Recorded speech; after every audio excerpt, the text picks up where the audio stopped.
So hello guys, welcome to study time. तो आज हम अपना स्टार्ट करने जा रहे हैं चैप्टर 6 भक्ति सूफियान परंपराएं। तो ये हमारा फर्स्ट पार्ट होगा और आपको इसके पूरी चैप्टर की समरी मिल जाएगी। ये हम समरी बता रहे हैं आपको, हमने और भी चैप्टर की समरी बता दिया है।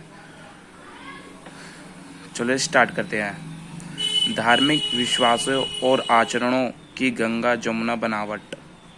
संभवतः इस काल की सबसे प्रभावी विशेषता यह है कि साहित्य और मूर्तिकला दोनों में ही अनेक तरह के देवी देवता और अधिकाधिक दृष्टिगत होती है। पूजा प्रणाली सामान्य है।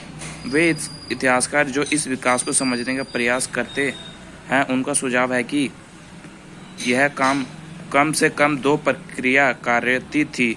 एक प्रक्रिया ब्राह्मण विचारधारा के प्रचार की थी और इसका प्रसार पौराणिक ग्रंथों की रचना, संकलन और परीक्षण द्वारा हुआ है। ये ग्रंथ सरल संस्कृत छंदों में थे जो वैदिक विद्या तथा वहीन स्त्रियों और शूद्रों द्वारा भी गहे थे। इसी काल की एक अन्य प्रक्रिया थी कि स्त्री, शूद्रों तथा अन्य सामाजिक वर्गों की आस्था और आचरणों की ब्राह्मणों द्वारा स्वीकृति की जाना और उससे एक नया रूप प्रदान करना। भेद और संघर्ष। इसमें यह बताया गया है कि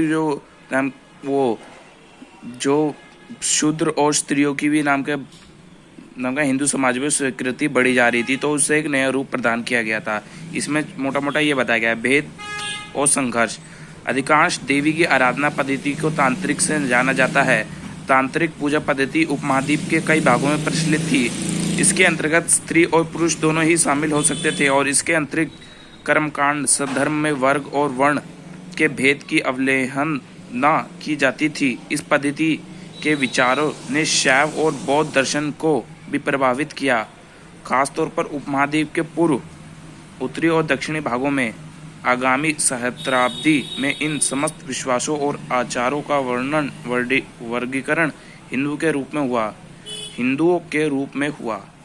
उपासना की कविताएं। प्रारंभिक भक्ति परंपरा। आराधना के तरीकों को क्रमिक विकास के दौरान बहुत बार संत कवि ऐसे नेता के रूप में उभरे जिनके आसपास भक्तजनों के एक पूरे समुदाय का गठन हो गया है। यद्यपि बहुत सी भक्ति परंपराओं में ब्राह्मण देवता और भक्तजन के बीच महत्वपूर्ण बिचौलिए बने रहे, तथापि इन परंपराओं ने स्त्रियों और निम्न वर्णों को भी स्वीकृति व स्थान दिया। भक्त परंपरा की एक और विशेषता इसकी वैधता है। दूसरे स्तर पर धर्म के इतिहासकार भक्ति परंपरा को दो प्रमुख वर्गों में बांटते हैं, सगुण और निर्गुण।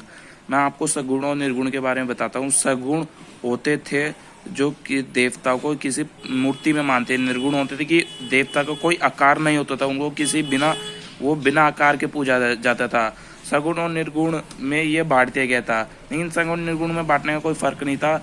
अगर आप पूरे समुद्र की उपासना करते हो और आप उसमें से समुद्र का थोड़ा सा पानी लेके फ्रिज में जमा कर आप मूर्ति बनाकर उसकी उपासना करते हो, तो दोनों तो एक ही है। तो आप दोनों में से किसी की पूजा करो तो एक ही बात है।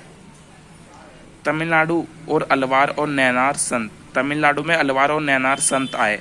अलवार होते थे विष्णु के भक्त, नैनार होते थे शिव के भक्त। अलवार आप नैनार से लगा लिए, नैनार जो नेत्र थे, जिनके नेत्र किनके थे?